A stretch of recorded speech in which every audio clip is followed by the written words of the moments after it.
Hi guys, kamusta? Kamusta? Kamusta? Kamusta? Tanghali at gabi sa inyo lahat. So, nag-post ako dun sa community post ba yun? Community tab. Mga kahapon lang. Regarding the reason why I haven't been uploading. So, as usual, I've been very busy with work and stuff. Ang dami kong inaabala the past few weeks. And nahihirapan na rin talaga ako magkaroon ng time for myself. Pero, at saka, gusto ko kasi na yung next upload ko ay yung 1K special. Kaso ang hirap. Kasi pinomise ko na mag-upload ako ng 20 to 30-minute video. And hindi ko lang kaya mag-film ng ganun ka-lengthy for now. Pero napaisip din ako na instead of filming a 20 to 30-minute video in one go, naisip ko ay pwede ako mag-film ng kunwari yung first, kasi sinabi ko ata na sasagutin ko mga 10 questions. So inisip ko na siguro per 5 set of questions, siguro mga 10 minutes. And then yung second set ng questions, another 10 minutes, or baka mag-exceed pa ako. And then i-compile ko na lang yung mga videos. Pero for now,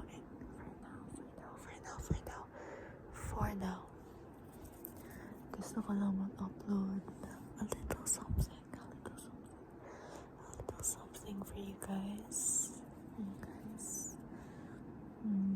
Kaya hopefully unawaan nyo and patience lang talaga guys.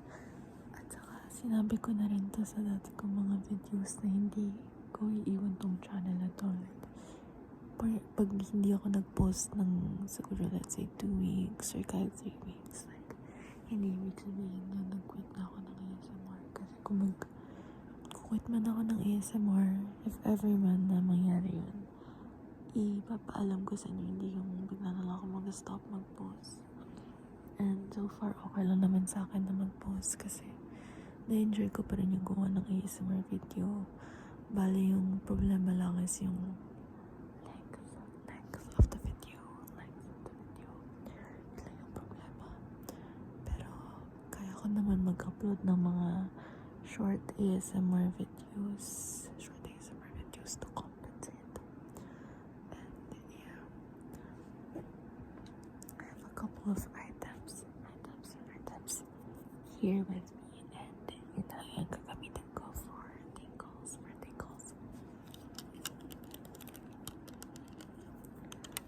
Glasses na walang grado. Actually, nag-glasses ako in real life kasi malabo yung mata ko. Pero may nakita akong glasses na binibenta, tapos sobrang mura niya lang. I think mga 50 pesos ko lang ito nakuha. So sabi ko parang ang cute. Wala, for pictures lang, ganyan. Pero nung tinry ko, hindi siya bagay sa mukha ko kasi yung mukha ko medyo maliit. So hindi siya bagay sa face shape ko or sa features ng mukha ko. Yeah. Ang cute ng glasses na to.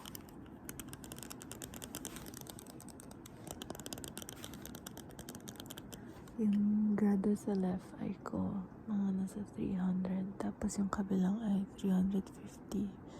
So, medyo malabo talaga yung mata ko kasi parang nagka-glasses yung parents ko. So, hindi ko alam kung nakuha ko sa kanila yun. Nakuha ko sa kanila yun. Nakuha ko sa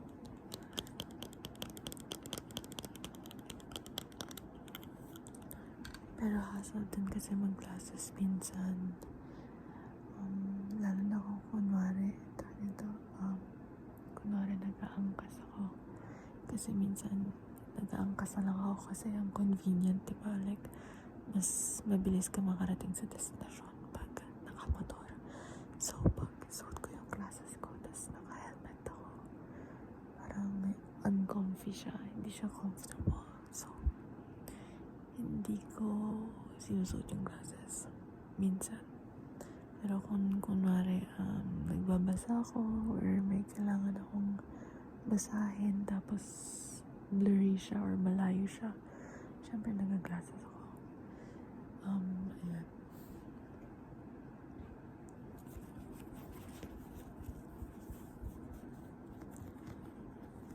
Sana okay lang kayo. Tag-ulan na.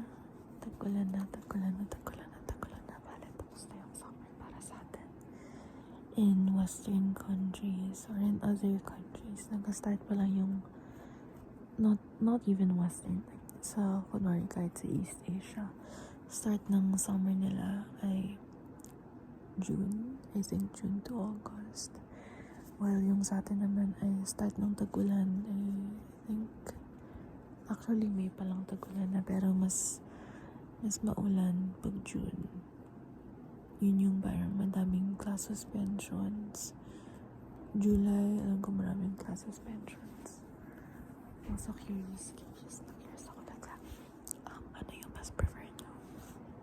Maulan or masyadong mainit?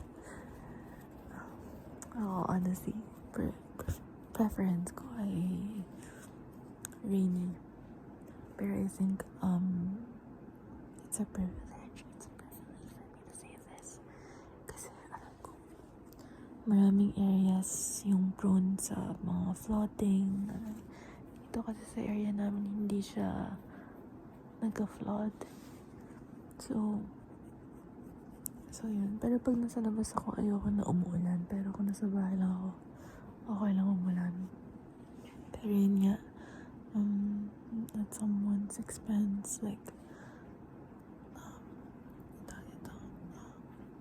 marami kasing tao na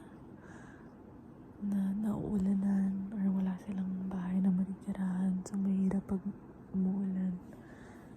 Tapos pag summer naman, pag sobrang init, actually masama rin sa itong sakit ng likod ko.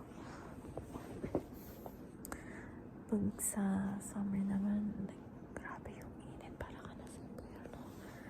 So, pero mas gugustuhan ko ng malamig or maulan kaysa sa sobrang init. Hindi ko talaga kaya. Ayoko nang pinagpapawisan. Isa yun sa pinakaayaw ko. Like, mainit, tapos sweaty, saka mabaho. So, yun.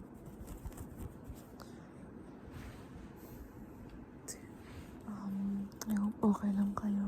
Regardless kung nasan lang kayo.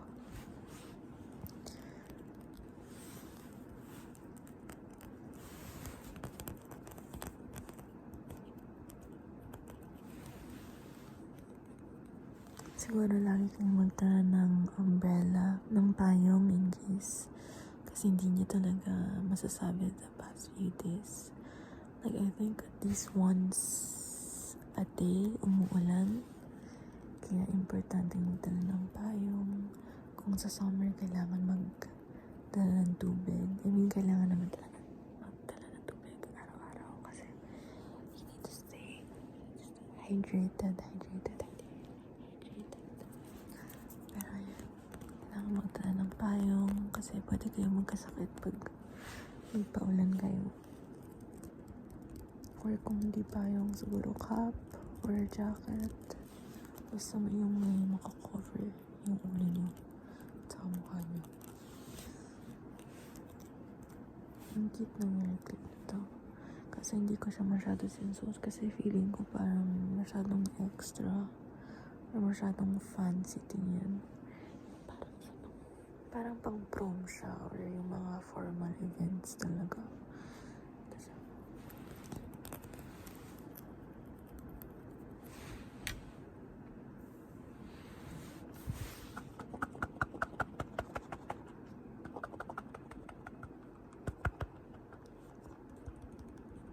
Cotton buds para sa tenga or sa tiyan.